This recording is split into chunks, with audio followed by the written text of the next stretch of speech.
وقف by use کیا تھا؟ وہ جائیداد جو 300 سال پہلے وقف ہے۔ وقف کے ایک آفیسر نے مجھے بتایا کہ نہیں آپ کو غلط فہمی ہے، قبرستان جو ہے غیر مزروع عام ہے۔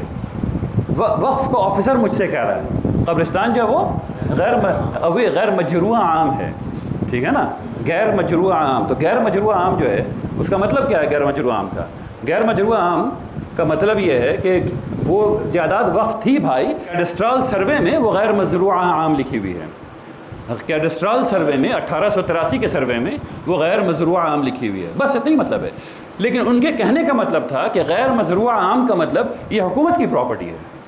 بات کو فرق کو سمجھیے، جو سمجھائی جا رہی ہے بات، یہاں تک کہ وقف کے آفیسر جو بات سمجھا رہے ہیں وہ یہ سمجھا رہے ہیں کہ غیر مزروع عام وہ پبلک پراپرٹی ہے۔ نہیں، وہ پبلک پراپرٹی نہیں ہے۔ غیر مزروع عام پبلک پراپرٹی نہیں ہے، وہ حکومت کی پراپرٹی نہیں ہے۔